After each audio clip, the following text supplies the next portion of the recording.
নমস্কার বন্ধুরা, আমি সুস্মিতা। আমার নতুন চ্যানেলে আপনাদের সবাইকে স্বাগত জানিয়ে একটা নতুন রেসিপি নিয়ে আজ হাজির হয়েছি। আশা করি আপনারাও আমার সাথে ভিডিওটা প্রথম থেকে শেষ পর্যন্ত দেখবেন।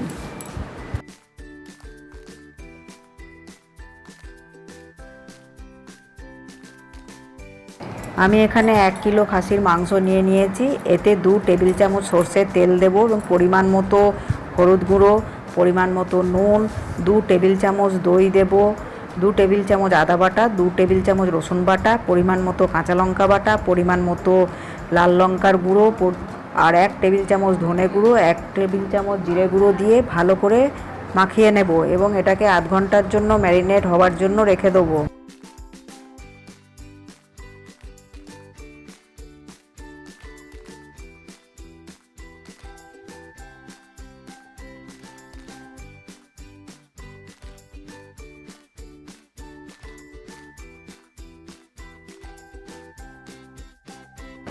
আজকে আমি আপনাদেরকে খুবই অল্প তেলে কুকারে মাংসটা বানানো দেখাবো।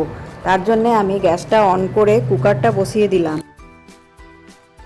কুকারটা গরম হয়ে এসেছে। এবার এর মধ্যে 2 টেবিল চামচ সর্ষের তেল দিয়ে দেব এবং এর মধ্যে গোটা জিরে ফোড়ন দেবো, শুকনো লঙ্কা ফোড়ন দেবো ও গোটা গরম মশলা, 2টো এলাচ, একটা দারচিনি ও একটা তেজপাতা এই আমি ফোড়নে দেবো।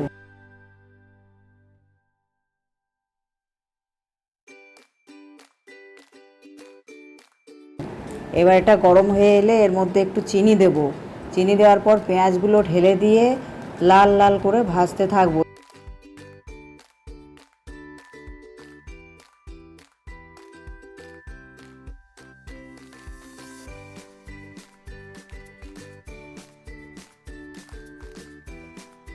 যখন পেঁয়াজগুলো একটু লাল হয়ে আসবে ওর মধ্যে আমি 2 টেবিল চামচ রসুন বাটা দিয়ে দেব। রসুনটাকেও ওর সঙ্গে ভাজতে থাকবো।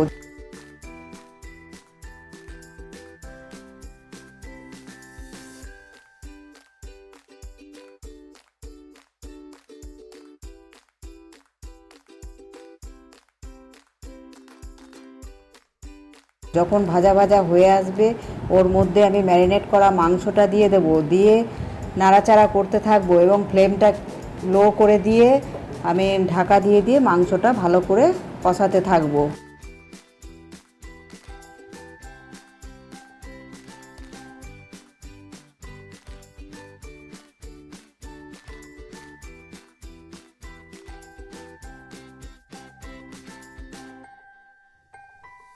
আপনারা দেখতে পাচ্ছেন যে মাংসটা কিছুটা কষানো হয়ে গেছে। এবার এর মধ্যে আমি আগে থেকে 2টো টমেটো পেস্ট করে রেখেছি, সেটা দিয়ে দেব এবং ভালো করে কষাতে থাকবো।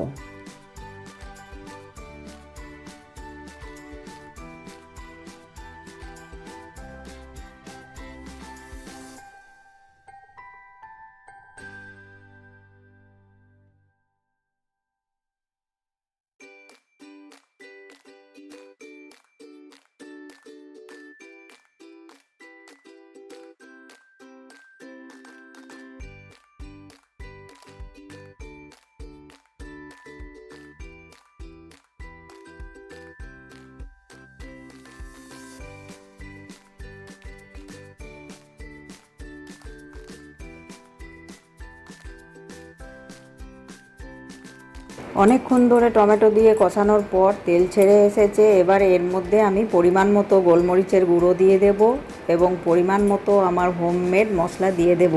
আপনাদের বাড়িতে যদি হোমমেড মশলা থাকে তাহলে আপনারাও দিতে পারেন। যদি এই মশলার রেসিপিটা আপনারা জানতে চান তাহলে আমার কমেন্ট বক্সে লিখে পাঠাবেন।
তাহলে বন্ধুরা দেখতেই পাচ্ছেন যে মাংসটা ভালো করে কষানো হয়ে গেছে। এবার এর মধ্যে আমি পরিমাণ মতো মিট মশলা দিয়ে ভালো করে একটু নাড়াচাড়া করে নেব এবং তারই সাথে কড়াইয়ে আমি জল গরম হতে দিয়েছি। জলটাও আমার গরম হয়ে এসেছে এবং মাংসে কেমন তেল ছেড়ে বেরিয়ে এসেছে, দেখুন ভালো করেই কষানো হয়ে গেছে। এবার আমি জলটা ঢেলে দিয়ে কুকারের ঢাকা বন্ধ করে দেব এবং 3টে হুইসেল আসা পর্যন্ত আমি অপেক্ষা করব। 3টে হুইসেল আসার পর আমি এবার কুকারটা খুলে নেব।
এবারের কুকারের ঢাকাটা আমি খুলে নিলাম এবং মাংসটা খুব ভালো দেখুন সেদ্ধ হয়ে গেছে।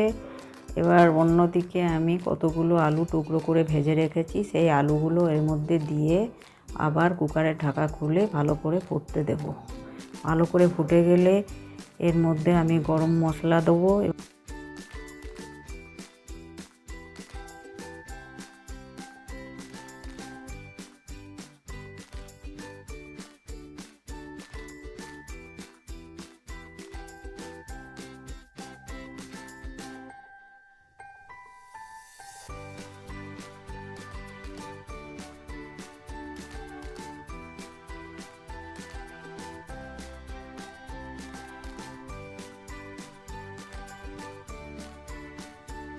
মাংসটা হয়ে এসেছে, এবার নামানোর আগে আমি গরম মশলা দিয়ে দিলাম।